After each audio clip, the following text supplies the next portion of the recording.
If you're just getting back into the game, you're going to want to avoid these mistakes.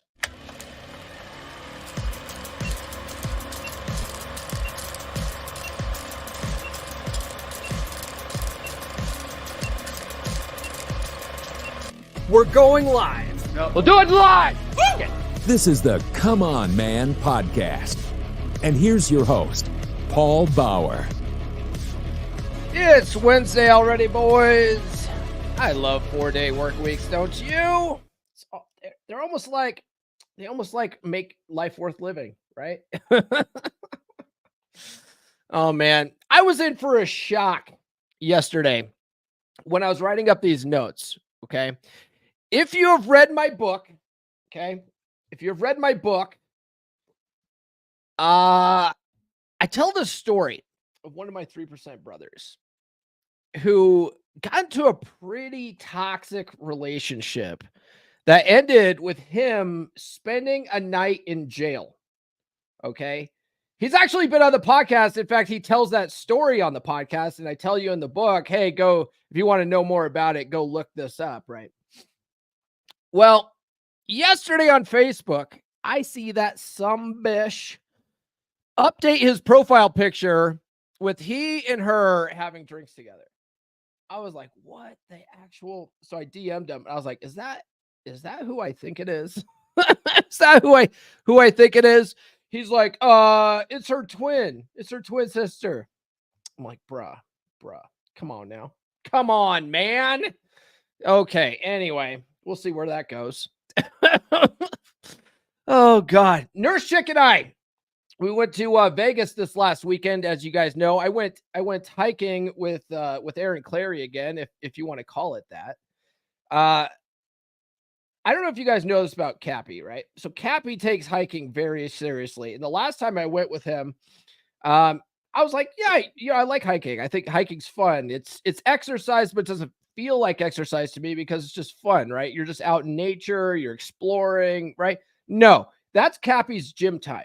Okay. And when the first time I went hiking with him, we went up to I think it was Harney's Peak in South Dakota. And it was like a 6-mile round trip trail, I think. And I mean, he hoofed it. Like I had to jog to keep up with him. And I was like, Jesus Christ, right? This is nuts, but good hike anyway. So so I go to Vegas this weekend. We go and have dinner Friday night with Mike Steele at a really nice steakhouse. And Cappy's like, so we going hiking or what? And I was like, yeah, let's go hiking. So the next morning, get up, go meet him down in front of the hotel. He takes me to this place called the Golden Strike Trail that has all these hot springs down this corridor, right? That's right on the border of Nevada and Arizona. And we get there, we pull into the parking lot, and he goes in the back of his car and starts putting gloves on. And I'm like, what, we need gloves? I didn't know we needed gloves. He's like, you'll be all right. It's just a couple places. We just got to climb on a couple rocks. No big deal or whatever.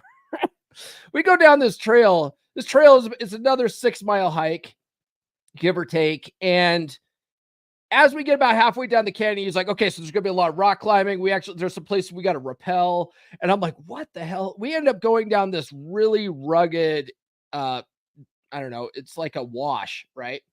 And man, we're parkouring down this trail, like, and I'm talking like serious, like we're vaulting over shit. We're not at the imminent mark. I said the S word.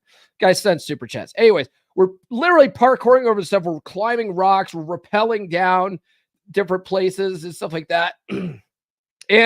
And of course, there's like heavy set ladies that keep blocking the trail. So when you get to a station where you have to rappel down, of course, like all these heavy set ladies are struggling, which is kind of funny. And Cappy's like, hey, Paul, you remember my last book? And he just points over at these ladies.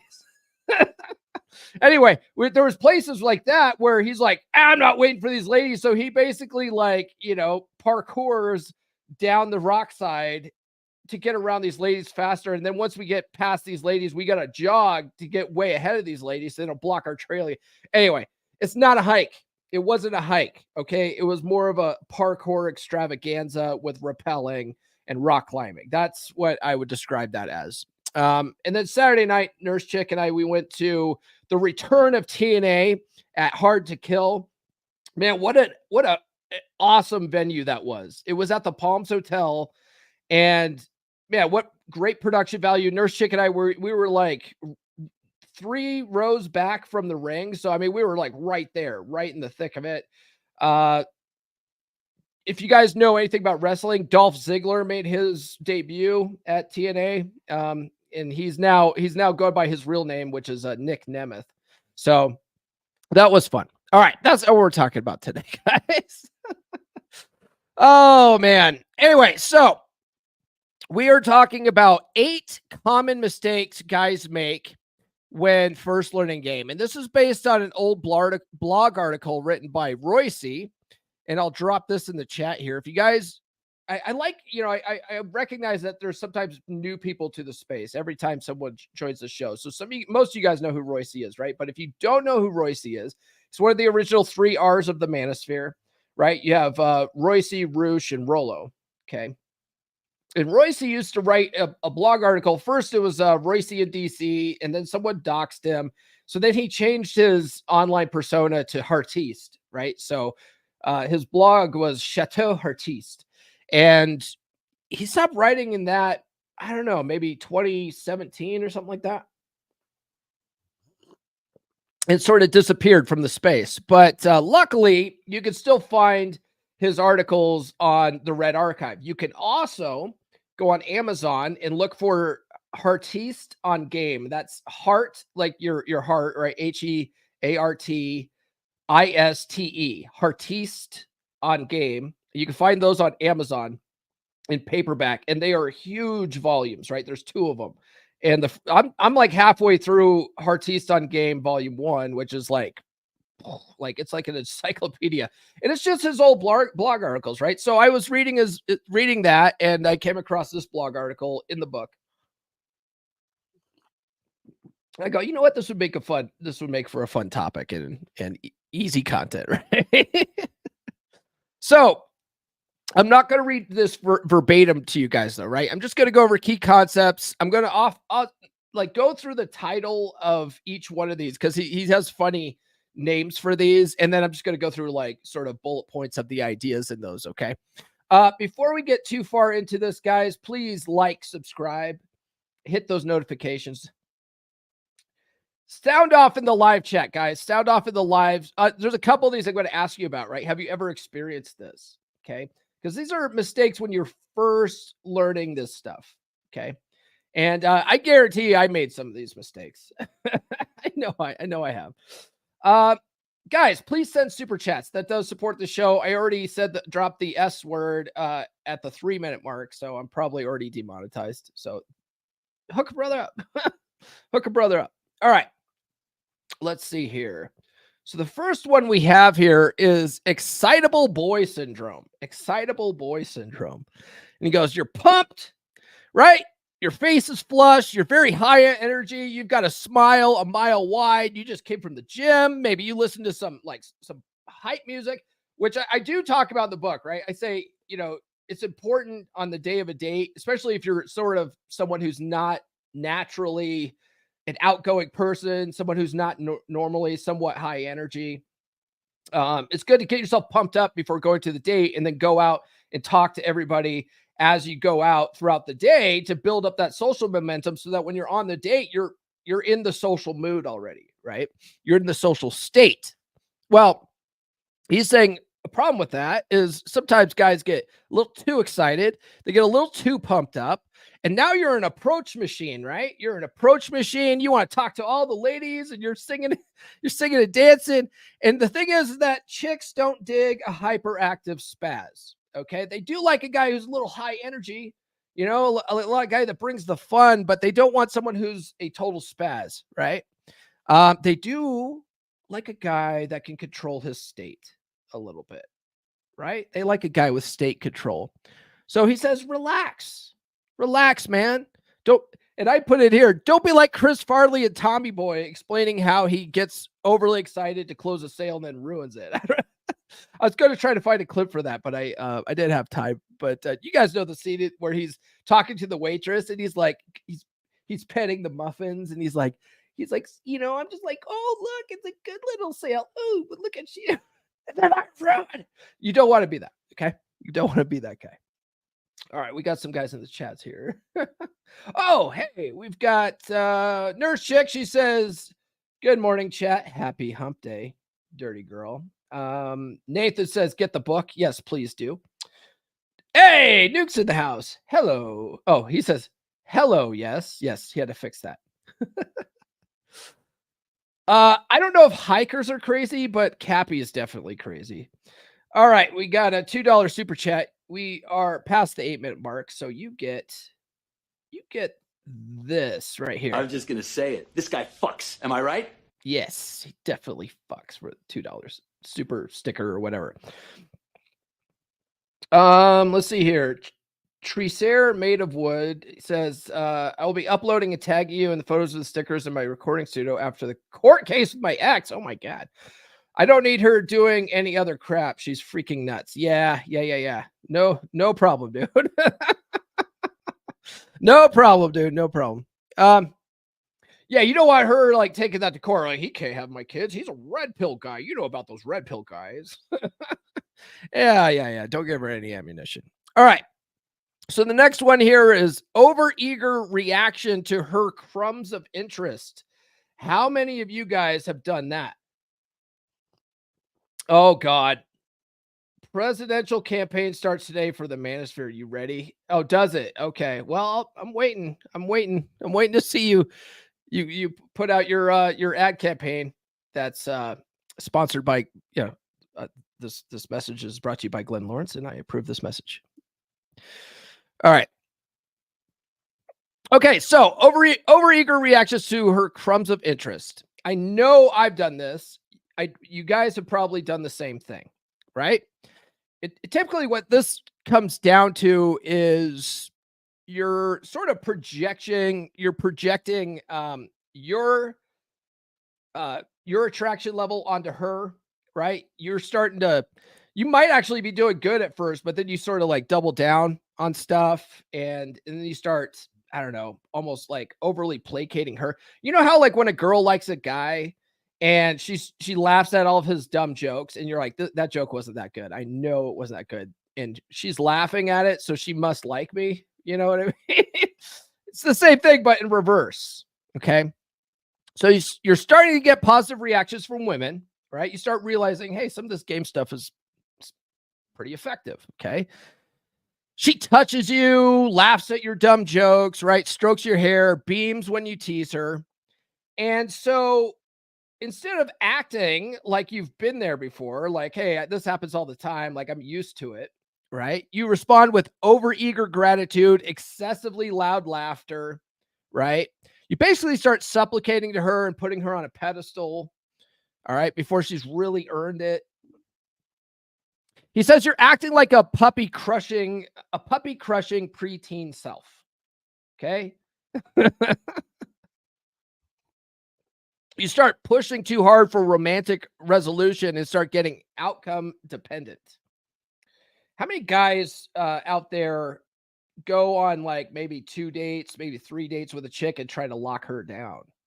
Right. So where are we? I'm not seeing anybody right now. Are you seeing anybody right now? Right. Like what are we? They start putting the guys start putting the label on it.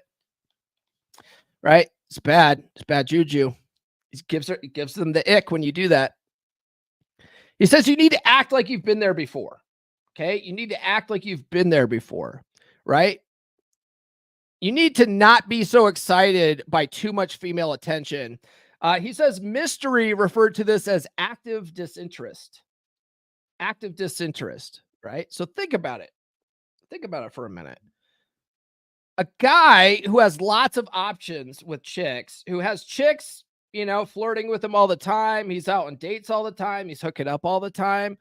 He would be somewhat unfazed by that female attention, wouldn't he? It would be almost like old hat. It's like, it's just another chick stroking my beard, right? If you guys don't know what that feels like, get a beard. But you know what I mean? Like a big part of game is pre-selection, right? Women can tell just by the way you talk to them whether you're good with chicks or not, you know, and whether you possibly have options or not. They can tell. They can tell by like if you're needy, right? They can tell if you're like a little overly ambitious, you're a little you're a little too overeager about her attention. You know, if you're too available, they can tell when you don't have any bitches, right? They can tell when you don't have any bitches. And the thing is, like, women don't want a guy that doesn't have bitches. If they might say they don't, but that it gives them the ick when he doesn't have any bitches. You know what I mean? Like, he's got to have bitches, or at least be perceived as having bitches, right? So act like you've been there before. Okay, be a little unfazed, a little more unfazed by her, her touchy feeliness. Okay, act like all the chicks do this. All the chicks do this, whether they do or don't. All right, act like it. All right, act as if. Oh, let's see here. Deeper currents. Hello from Australia. I'll try and stay up, but Ben is calling. You know what? It's okay, man. It's okay. Just send a super chat. Gotta send that super chat first, and then go to bed and come back and watch the replay, man. That's all. It's all good. It's all good. It's all good. Oh, look at this. Mike Farrell, brother Mike's in the house. $2 Canadian, two Canadian dollars. He gets this. There is an epidemic of gold digging whores in this country. Right? There is an epidemic of gold digging whores. Oh, Ed, $5 super chat. An eager beaver gets meager beaver. Yes. I like that one. Okay, here we go. We're gonna give Ed what he wants. Shame this horse. Yes, we've got to shame this horse. All right. Yes, here we go. Speaking the truth. Yep. All right, guys. Before we go into these other ones, be sure to follow me on social media. The links are in the description. Get on the email list, guys. list.comeonmanpod.com. You'll get free stickers. If you don't want free stickers, it's cool. Just write "don't want stickers" in the address field. All right. I don't want to waste a stamp on you and send you something you don't want anyway. But you get 20 dating app openers, and you also get a free chapter from my book, Everything I Wish I Knew When I Was 18. When you do that, guys, check out the Practical Law of Attraction course. All right. Especially if you're in a bad headspace right now, or if you're just, no matter how much game you study, you just can't seem to apply it for whatever reason, right? Because a lot of the times, the reason you can't apply it is because of self-limiting beliefs. This course is all about your mind. All right. And basically reprogramming those self-limiting beliefs. All right. I teach you how to do it in this course. All right. But once you get your mind right, everything else tends to fall into place. Once you master the law of attraction, everything else in your world becomes something that's in your control. Okay. It's not like it wasn't in your control before. You just didn't realize it. All right. But everything in your world, right? Your money, how much money you make, the kind of chicks you can get, the quality of chicks you can get, right? Your health, all that stuff starts in your head. And once you get that right, everything else falls into place. Guys, get the book.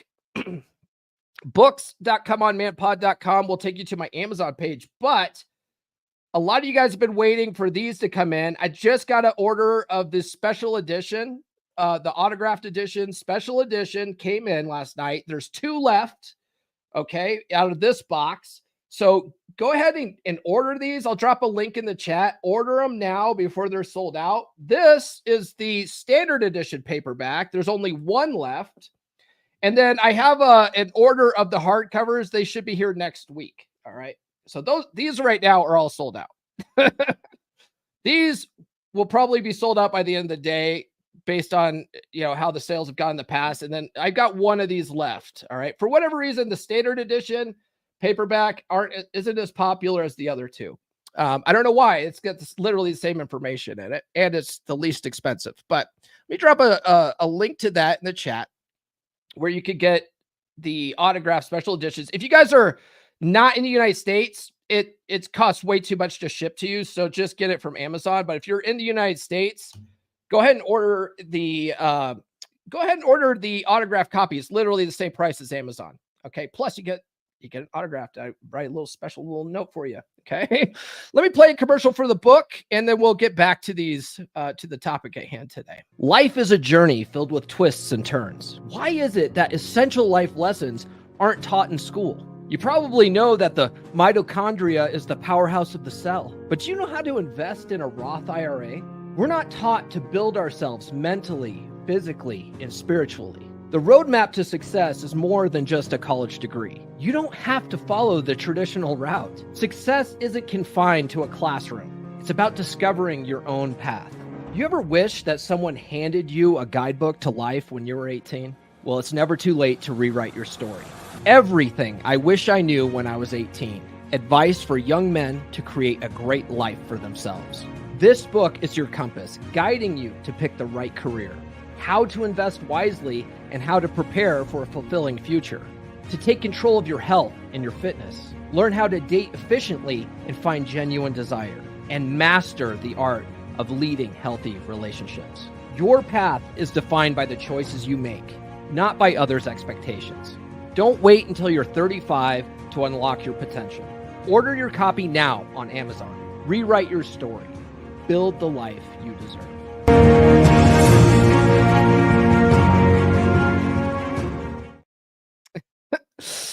Speaking of the book, there's an interesting conversation going on in the chat right now. So Trees here, Made of Wood, says the problem is women can take you from a 9.2 down to a 7 or a 6 because they wear you down. Every chick just needs to have a time they can't annoy men. They can't annoy men for, so we can keep our frame without their BS. And then pseudoscientist says, so don't move them in. And then Trees here says, hell no. Keep your freedom. Don't even let them stay the night. The moment they enter your zone, they will eventually initially kill your frame. Stay free, brother. And then pseudoscientist says, I know that sounds amazing, but it's overrated. And then Treesair says, never move a chicken, period. Look, Treesair, it's not the women that kill your frame. It's you let them kill your frame, right? Like, you have control of your own mind. You have control of your own frame, okay? It's not the whammon. I do agree. It's probably not a good idea to move them in permanently, but not even letting them stay the night is a bit much. It's a bit much. Nurse chick stays the night every other week. It's kind of nice. It's kind of nice. But you control your frame. She doesn't, right? The big problem is that guys, when they get into what they end up doing is they read a book like this, right? They read a book like my book, Everything I Wish I Knew When I Was 18. They read it 10 to 15 times. They get into a relationship, but they only read the book to get into the relationship, right? Because we have our man Ethan here that says he would like to know what it feels like to have his beard stroked and what it's like to cuddle with a woman, right? So then they get the girl there and they start cuddling with her, and then they just forget everything in the goddamn book and start acting on instinct, which tends to be their old beta programming.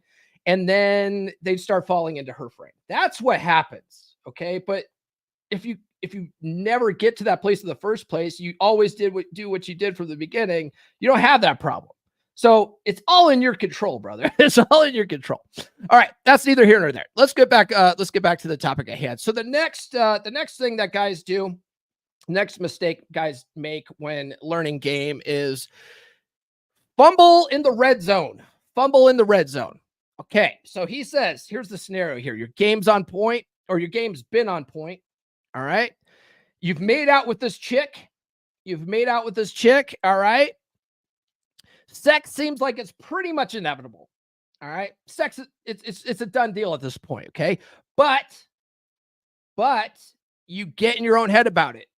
You freeze. And instead of trying to bring her back to your place for bedroom Olympics, you pull back and try to push for another date while on the current date. And just, you're like, oh, I don't know if she would want to go back to my place.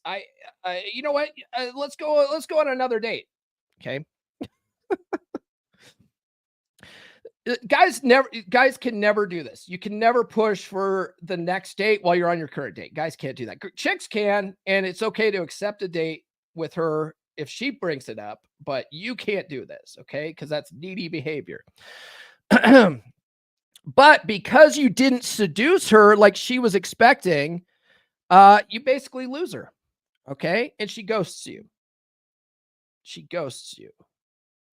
I had a similar experience to this, although she didn't ghost me, right? But I did have a similar experience, which I talk about in the book, where I had a chick over back at my place. And for whatever reason, I didn't sit next to her, right? And being in close proximity to a chick is very important for the seduction process.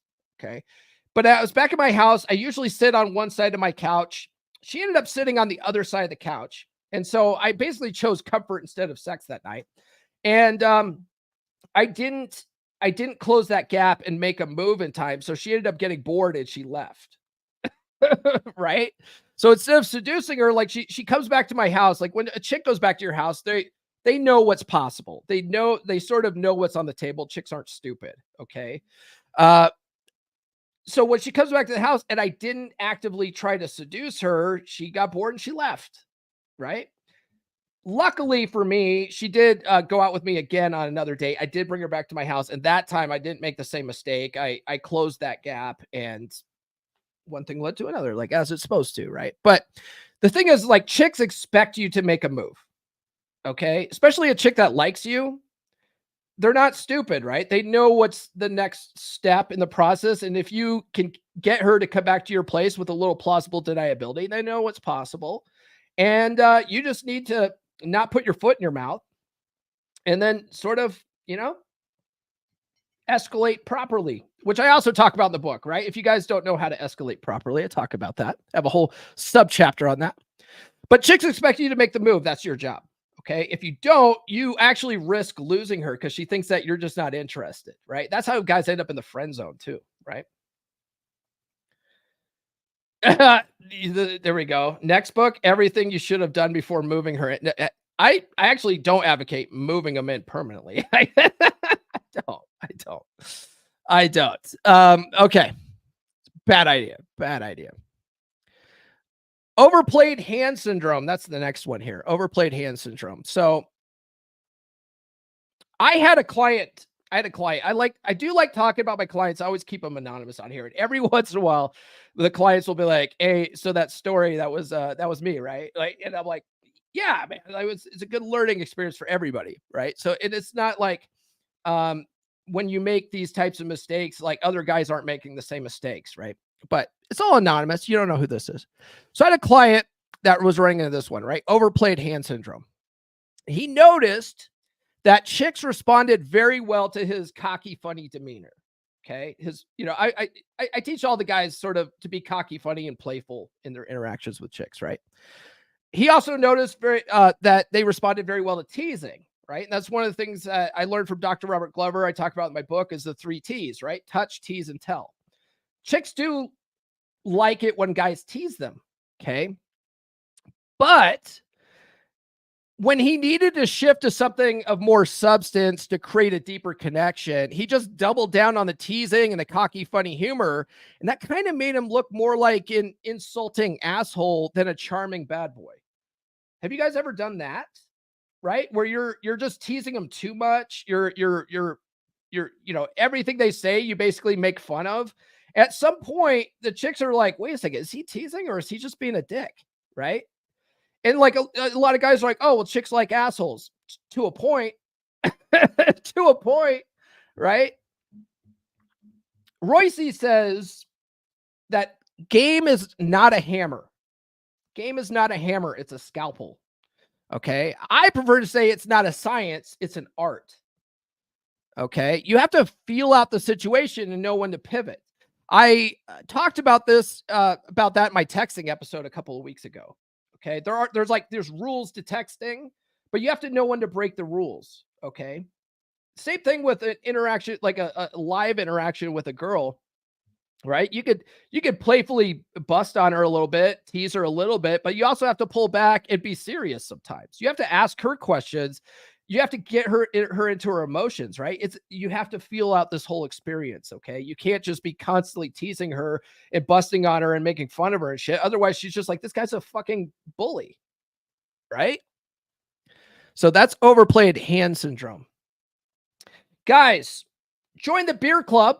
beer.comeonmanpod.com. Tomorrow night is our next meetup. All right. The 18th, 7 p.m. Eastern time, 4 p.m. Pacific. It starts. Okay. The last several have gone for like 2 hours, right? So if you can't make it at 4 p.m. Pacific, but you can make it at 5:30 Pacific, like show up at 5:30 Pacific. We'll probably still be on chatting. Okay. You could join with a free trial. And this is what I invite most people to do. Okay. If you guys are unsure about the beer club, it's only $10 a month.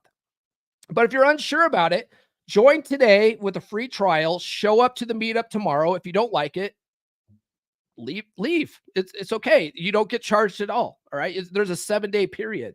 So join the free trial, show up for the meetup tomorrow night. If you like it, stay in the group. If you don't, peace out. No harm, no foul. We've had guys do that. We've had guys show up for one meetup and they didn't like it. Okay. I can't make you guys like it. It's nothing heavy. It's just dudes getting together and having some drinks. But Paul, what if I don't drink beer? It's okay. I drink whiskey, right? Because I'm on keto and whiskey has 0 carbs. What if I don't drink alcohol? That's okay. Bring a bottle of water. No one gives a shit. Okay. It's really just an outlet for guys to get together and talk about guy stuff. All right. It's so important that guys have a group of boys they can go to with their issues, because your girl's not it, man. Your girl's not it. And a lot of guys have nobody. So this group's for you, man. It's a social group. We get together once a month, and then we have a private Telegram chat that's actually very active. The guys are in there chatting all the time. They're in there swapping notes. We got a guy that just joined who went through a pretty nasty breakup recently. All the boys came together and were like, hey man, let's come up with a game plan for you. It's guys helping guys. All right. And it's a good outlet for everybody. And then guys, coaching's available at gumroad.comeonmanpod.com. I have, my tier 2 is unlimited Telegram support. Okay. And with Telegram, it's like texting on steroids, right? You can text me, you can send me voice messages, you can send me video messages. I can do the same thing back to you. I can send you video files. All sorts of stuff. Okay. In my tier 2, there's 4 spots available. So if you guys want to work with me one-on-one, I invite you to at least try out tier 2, and you can get that at gumroad.comeonmanpod.com. All right, let's finish these up, guys. The next one is say anything stupid syndrome. This is one of those nuanced things in this space, I think, right? Because a lot of guys, they won't approach a girl because they're afraid they're not going to say something slick. They don't have a good opener. They need a good pickup line or whatever. One, you don't need a pickup line to talk to girls. Okay. You could literally just start talking to them. They're actually human beings. It's weird. And a lot of times pickup lines come across as cheesy anyway. So in that circumstance, it actually is good to just sort of walk up to a chick and blurt out like the first thing on your mind, right? It's like, just say something. Just fucking say something, right? You have a 3-second rule. Otherwise, you're going to talk yourself out of talking to her. So if you see a chick you want to talk to, you have 3 seconds to go up and approach her, or you're going to talk yourself out of it and then just blurt something out. Okay. It could be something about the environment. It could be, hey, I thought you were cute, and I would kick myself if I don't come over here and find out if you're someone interesting to talk to, right? Whatever, right? It's important to just blurt something out. But if you're already on a date with a chick, sometimes opening her mouth is not good. Okay. So Roissy says here, guys get stuck with nothing to say on a date. Okay. Or they're afraid of having a lull in the conversation. So they bumble out boring small talk. This is one of the biggest things I see. I see guys at beer club. I see guys in my coaching program. This is what they struggle with. And I get it, right? Sometimes it's like, I don't know what to say. So you just, how's the weather, right? Like, what's your favorite color? Like, you come up with something boring, right? They ask you what you do for a living. You're like, oh, I'm a IT director, right? Like, it's boring. Okay. No one cares that you're an IT director. No one cares. So they bumble out boring small talk, or worse, self-deprecating humor, which kills attraction, right? One of Rollo's 9 iron rules is never self-deprecate. Okay. Never self-deprecate. But Paul, what about agree and amplify? Aren't you self-deprecate? It's different. There's nuance with this stuff, guys. Okay. So you're on a date, you have nothing interesting to say. Sometimes it's actually best to not say anything. Sometimes it's best to keep your mouth shut. Okay. Remember the 80-20 rule, right? You actually want women to be doing 80% of the talking, and you only want to be doing 20% of the talking. If she asks about you, you want to keep your answers, playful, sometimes absurd, and sometimes vague, but you don't want to spend a lot of time talking about yourself. You want to be able to like answer her question somewhat quickly and shift it back on her and let her do all the talking. Okay. Now, Roissy says that 90% of the time, when confronted with a man's silence, she will restart the conversation. She'll do it. All right. And he goes, when she does, she's actually the one pursuing, which shows your higher value. Okay. If she wants to keep this conversation going, it means that she likes where this is going and she wants to sort of prod you along. Now, he says if they won't restart the conversation, this could be a sign of low interest. So here's one thing that I've learned, though. Okay. I've learned that most women don't want to be the one leading the interaction. Okay. Part of your job as a man is to set the tone and lead, and this includes conversations. Okay. So it does help if you can lead the interaction. So this is something you should work on. Okay. You can't just be silent all the time. Okay. Because then that's also equally boring, I would say. All right. So I like to have a few go-to questions to ask. Right? A few go-to questions to ask where you can ask her a question. Depending on her answer, you can make assumptions, you can make statements about it, you can tease her about it. You can keep that interaction going. And it's actually a lot easier to do that if you're not talking and you're actually actively paying attention. Because it's instead of actively paying attention and taking a genuine interest in what people say, most people are just thinking about the next thing to say. If you're not thinking about what's next to say and you just are listening for things to ask questions about and things to make statements of, you can actually have a pretty natural flowing conversation. And chicks love talking about themselves. And if you just let them, they think that you're the greatest communicator in the world. You don't even have to say much of anything, right? If you guys listen to my podcast episodes where I have a guest on, I try to do that most of the time, right? I have set questions that I want to ask them, but sometimes I'll ask them a question and they'll answer something that sort of goes down a rabbit hole that I wasn't expecting. So instead of just trying to steer them back to my paper, which would be boring, that's interesting that you say that. And then I'll ask them a question about that. Like, listen to how I do interviews next time, because a lot of times it's the same type of skill that you would use on a date. Okay.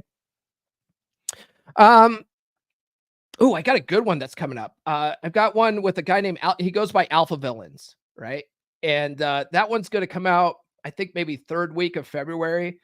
And I had a whole bunch of questions for him. We didn't get to most of them because the conversation just went in a natural direction. So like, listen to that episode because I ask him a lot of questions or I make statements or whatever. And we ended up going off on tangents. So that would be a good example of that. If you guys go back and listen to that. A bad example of that would be my interview with Rich Cooper, because Rich Cooper answers things very short and succinctly. And I had 4 pages of notes to go through and try to squeeze out an hour. And that man was just so short with his answers that I went through all 4 pages to get an hour out of him. So sometimes you have to have a go-to questions. You know what I mean? So I like to have a few go-to questions to ask, right? Not stupid stuff like what's your favorite color or what do you do for a living or what do you like to do for fun, right? Sometimes I like to ask, what are your top 3 things on your bucket list, right? What are your top 3 things on a bucket list? If she's like, oh, I don't have a bucket list. You don't have a bucket list? I thought everybody had a bucket list. Why don't you have a bucket list? Isn't there places you've ever wanted to go? You know, you want to get them talking about things that they're passionate about, right? Because if you get them in their feelings about stuff that they're passionate about, they associate those feelings with you. You know what I mean? We're working our magic here. Okay. Easy discouragement syndrome. I see this a lot in the space. I see this type of thing a lot in the space, guys. So he describes this as an example. He describes this as like, you see a cute girl you want to talk to. Okay. So you muster up some courage. Maybe you throw a few drinks back to loosen up a little bit. Okay. Whew. All right. And then when you finally get ready to pull the trigger, you look over at the girl that you wanted to talk to, and some dude's already talking to her. So then you start beating yourself up. God damn it. God, I wasted too much time. Paul says there's a 3-second rule. I didn't do it. I have another shot, right? And then you start telling yourself how this game stuff doesn't work. It doesn't work for you, and you suck at this. You start talking about how you can't compete, and right? Anyway, you start going down this negative spiral, right? You spiral downwards. And I've talked about this before, right? I'm learning NLP right now, and you find that the human mind has a negativity bias, right? So once you start down this negative spiral, it's hard to get out of it, right? You will talk yourself out of ever approaching any other chick in that bar that night, just because you're already discouraged because of this one chick at the end of the bar starts talking with some other dude who's probably going to strike out. Okay. You guys see what this guy's doing wrong in this situation? Let me ask you guys, what do you think? The guy, I already named what I think some of these are, but the guy's, he sees a girl across the bar and now he's trying to work up his courage or whatever. Do you guys see what other things do you guys think this guy could do to improve his situation? What do you guys think? Come on now. Come on, participate in the chat, guys. Come on now. Somebody, what could this guy do? What could this guy? I already named some of them. You guys could literally just repeat back what I said. This is the part in the class where someone needs to raise their hand, and it's going to be someone that's always raising their hand. I'll be like, not you, Nathan. And then I'm going to call on somebody, right? I'm going to say, Ethan, what is this guy doing wrong, Ethan? Come on now, participate in the class, guys. All right, well, we'll move on. Well, you guys think of that. What else could this guy be doing, right? He's easily discouraged. What else could this guy do to help his situation? All right, the next one, while you guys are thinking of that, is stubborn refusal to adapt, spurgitude. Stubborn refusal. Don't think, just do it. I love it. Thank you, Deeper Currents. I appreciate that. All right, stubborn refusal to adapt, spurgitude, he says. So the scenario he lays out here is pretty funny. Okay. Basically, he describes a one-trick pony kind of guy. Maybe he studied mystery method and hits her with some slick routine, and she doesn't respond the way the book says she would. All right. So instead of trying to adapt to the situation and change things up, he just keeps trying harder with the similar act on the same chick. Right. And I was talking to alpha villains about this, right? I mentioned alpha villains already. So I talked to alpha villains about this. And one of the things that I had this epiphany about the other day, I was watching the Ip Man series. Have you guys watched Ip Man? Ip Man, IP Man, right? It's kung fu movies. There's 4 of them. It's about the real life story of Bruce Lee's kung fu teacher, right? This guy taught Wing Chun kung fu and made it a mainstream martial art, right?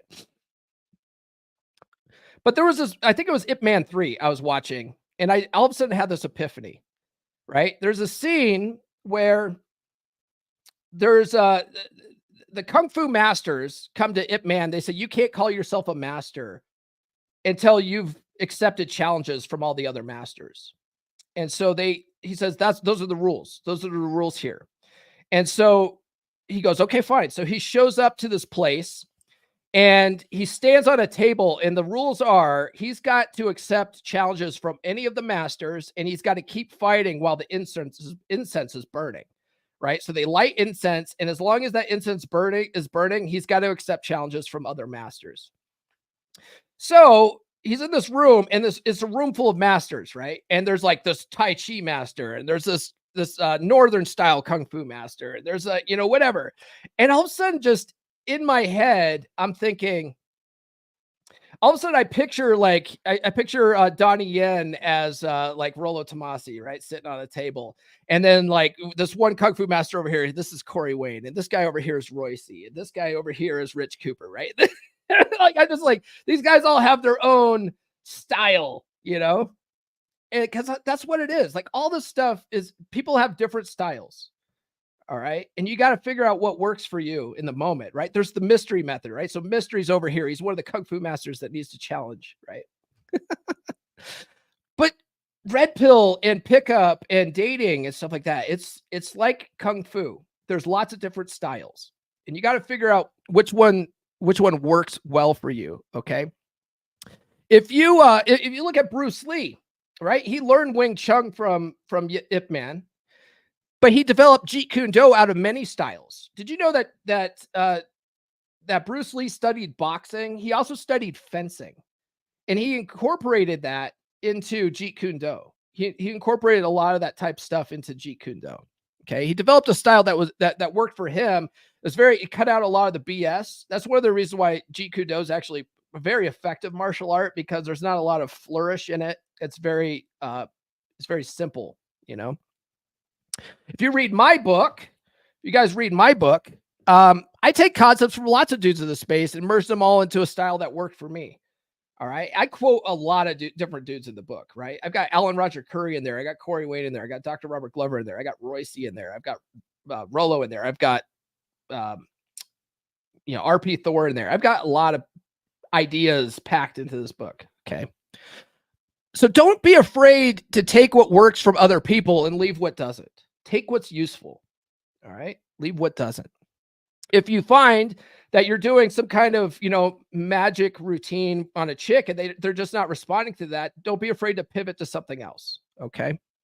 There's more than one way to skin a cat.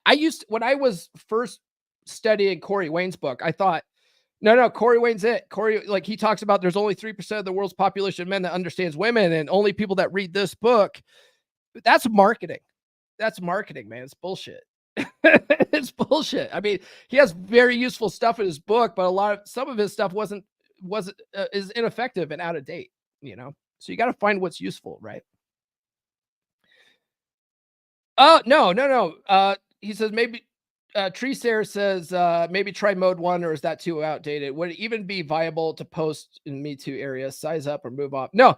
So mode 1 still works. It still works. Absolutely still works. But if you read Ooh, Say It Again, right? That's Alan's third book. You find that he doesn't just walk up and get immediately sexual with chicks. He doesn't. He will, he gauges body language. And if she seems receptive to it, right? If he can get into her left ear zone, that's when he starts doing the what most people think of as mode 1. And he gets very sexual with them, right? You could be mode 1 and not be sexual with people. Okay. But he says that if he goes and gets into her 3-foot safe space and she backs up, that body language tells him that he has to be a little more mode 2. So even Alan talks about reading the situation. You know what I mean? So yes, no, long story short, mode 1 still works. Okay, so there's more than one way to skin a cat, guys. Okay, and then the last one here is I can't pronounce this. Apologia the Destroyer. Apologia the Destroyer. And his scenario in this one is pretty good, right? He says, a woman hits you with a shit test. You listen to this podcast, right? You listen to my podcast. So you know how to agree and amplify. You know how to act indifferent, right? So you agree and amplify as a response to one of her tests. But instead of joking about it and laughing you off, she doubles down with some other bitchy remark about your response. All right. And what an asshole she thinks you are for what you did, for agreeing and amplifying and not taking what she said seriously. So now you're flustered. She didn't react the way Paul said she would. So you revert to your good guy programming, right? Your nice guy programming. And you start apologizing. Oh, I'm so sorry. You know what? I'm sorry. I apologize. Right? Wrong move, brother. Wrong move. Wrong move. A similar situation happened in beer club the other day. Okay. One of the guys in the group likes to make jokes, and I absolutely love it. I love him being like super active in the group and him making jokes and stuff like that because he's breaking out of his shell. He's being more social, right? So even if it, like, maybe I don't think the joke's funny, it doesn't fucking matter. It doesn't matter, right? Because he's having fun, and that's really all that matters. Okay. So the other day, he made a joke, and I jokingly was busting his balls. Right, this particular joke I thought was terrible. It's a terrible joke, but as I'm writing my response to it, like I reply to it and I go terrible. Right, I'm laughing in my own head about it. Like, oh man, that's such a bad one. That's terrible. What a terrible joke.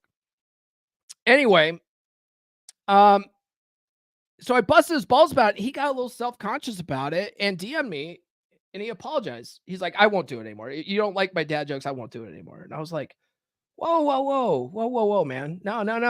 I do like this. Like, first of all, don't apologize. You gotta break that nice guy behavior. You got stop apologizing. Okay. Here's the thing. I learned this. I had to learn this myself. I used to be a guy that would apologize all the time. All right. I read Atomic Attraction. It's one of my holy trinity of books.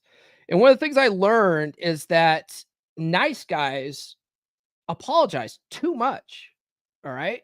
They apologize too much. It makes you look weak when you're always apologizing. Okay. Now, don't get me wrong. If you absolutely mess up and you wrong somebody, you should apologize. Okay. You should apologize. Right. But if you haven't done anything wrong, there's no fucking reason to apologize. Okay.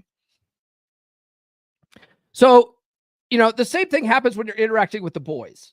Boys are going to bust on you, right? If you can't handle guys busting on you, you're not going to be able to handle shit tests. You're going to be terrible with women. Okay. So you got to learn how to deal with guys busting on you too.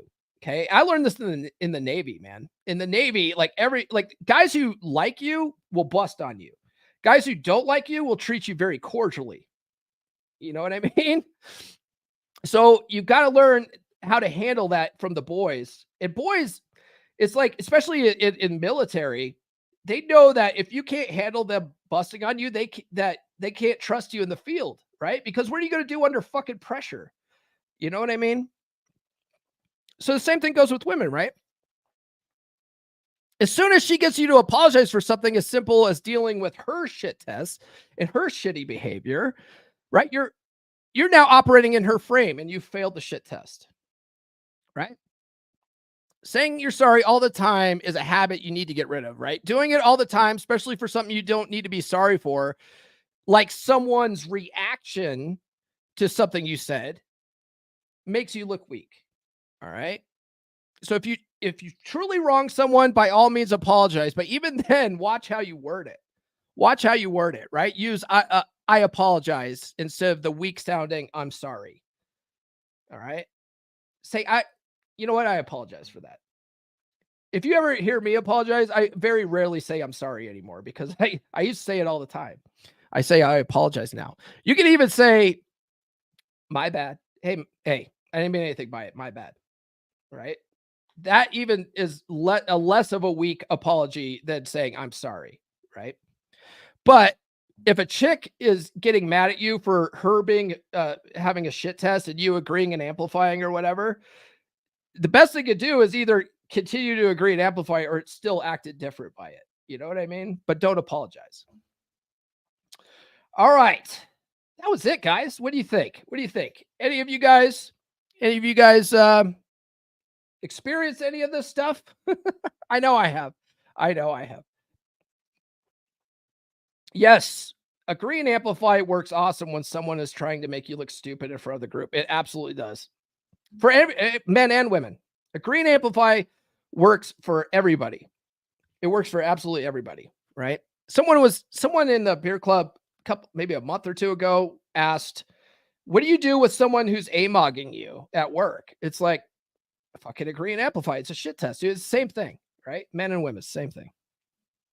Yes, we do not negotiate with terrorists. Exactly. All right, guys, that's all I got for this episode.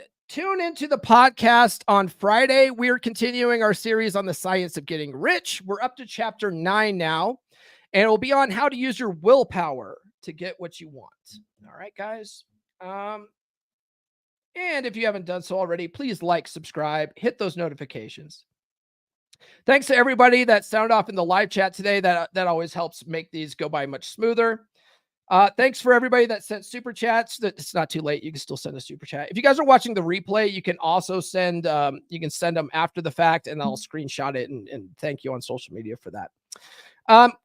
Speaking of social media, follow me on social media. The links are in the description. Guys, get on the email list. I'll send you some free stickers. If you don't want the stickers, just write "don't want stickers" in the address field, and I won't waste a stamp on you. But you can get 20 dating app openers and a free chapter of my book, Everything I Wish I Knew When I Was 18.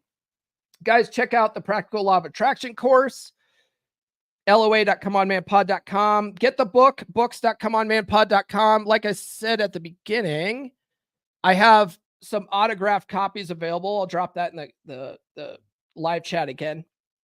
I've got 2 of these available. These are the special editions. And I've got 1 of these standard editions available for autograph. They're the same price as Amazon. If you live in the United States, the same price. Otherwise, if you guys are live overseas or another country other than the United States, get it at books.comeonmanpod.com. That'll take you to my Amazon authors page. And then let's see here. Join the beer club. The next meetup is tomorrow night, 7 p.m. Eastern time. You can join with a free trial. After that, it's only $10 a month. And then coaching's available at gumroad.comeonmanpod.com. I will see you guys on Friday for the science of getting rich. This has been the Come On Man podcast. Now, go out and get it.